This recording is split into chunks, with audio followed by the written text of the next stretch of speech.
2011년 동일본 대지진으로 후쿠시마현이 폐허가 되었을 때 한 어머니가 무너진 건물 잔해를 가리키며 말했습니다.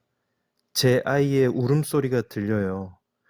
구조견도 장비도 감지하지 못했지만 어머니는 확신에 찬 눈빛으로 그 자리를 고집했습니다. 마지못해 파헤친 그 자리에서 놀랍게도 살아있는 아이가 발견되었습니다. 사람은 사랑하는 대상의 음성에는 특별히 민감해집니다. 이것을 심리학에서는 칵테일 파티 효과라고 부릅니다. 하나님의 말씀도 마찬가지입니다.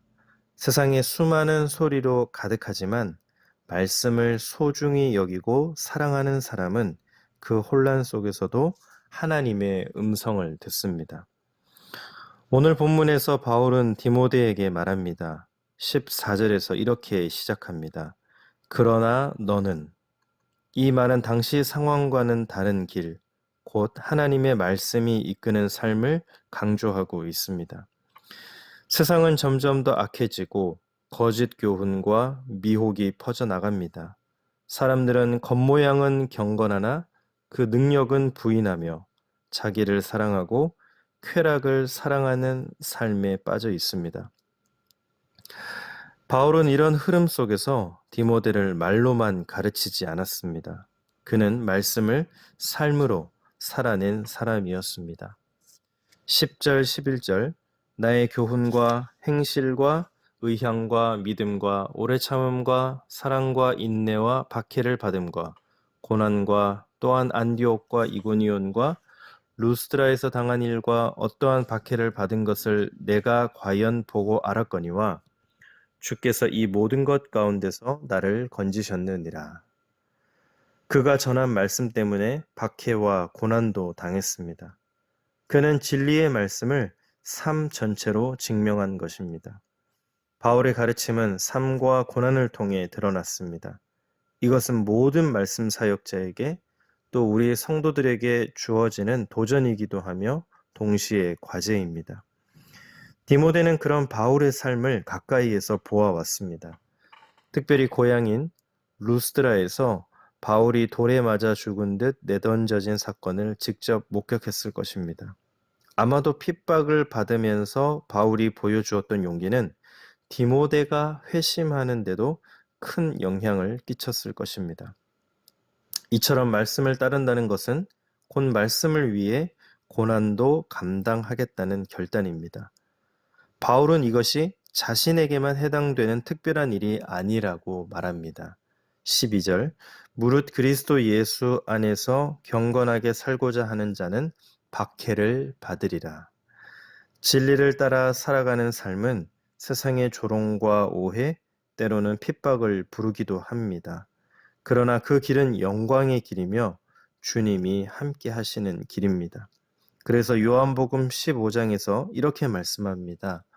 세상이 너희를 미워하면 너희보다 먼저 나를 미워한 줄을 알라. 너희가 세상에 속하였으면 세상이 자기의 것을 사랑할 것이나 너희는 세상에 속한 자가 아니요 도리어 내가 너희를 세상에서 택하였기 때문에 세상이 너희를 미워하느니라. 반면 세상의 가르침을 따르는 사람들은 거짓과 자기 기만 속에서 더 악해집니다. 13절 악한 사람들과 속이는 자들은 더욱 악하여져서 속이기도 하고 속기도 하나니. 바울은 이들을 속이기도 하고 속기도 하는 자들이라고 말합니다. 처음에는 남을 속이다가 결국 자신도 그 속임에 빠져버리는 삶. 이것이 거짓 교사의 비참한 말로입니다. 그렇기에 바울은 다시금 디모데에게 권합니다. 14절, 15절 그러나 너는 배우고 확신한 일에 거하라. 너는 내가 누구에게서 배운 것을 알며 또 어려서부터 성경을 알았나니. 디모데는 어려서부터 어머니 유리게와 외할머니 로이스에게 성경을 배웠습니다. 그는 바울을 통해 성경뿐만 아니라 복음의 능력으로 살아가는 법을 배웠습니다. 그러면서 바울은 모든 성경이 하나님의 감동으로 되었다고 말합니다. 여기서 감동이라는 말은 헬라어로 하나님이 숨을 불어 넣으셨다라는 뜻입니다.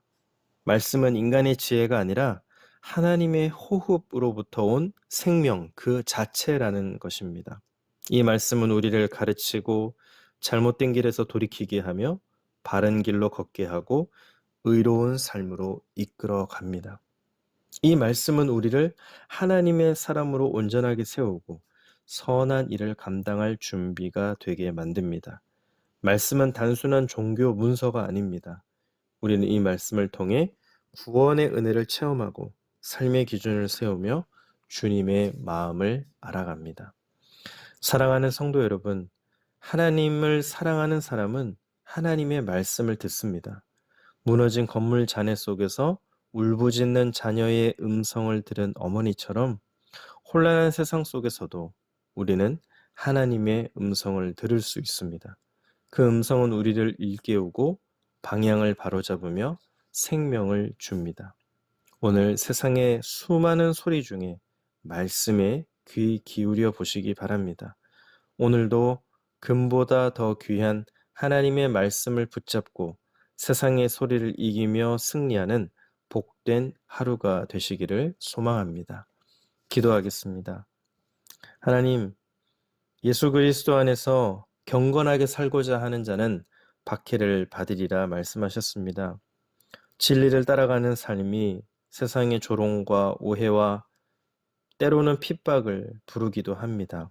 그러나 그 길은 영광의 길이며 우리 주님이 함께 하시는 길입니다. 그러나 세상의 가르침을 따르는 사람들은 거짓과 자기 기만 속에서 더 악해집니다.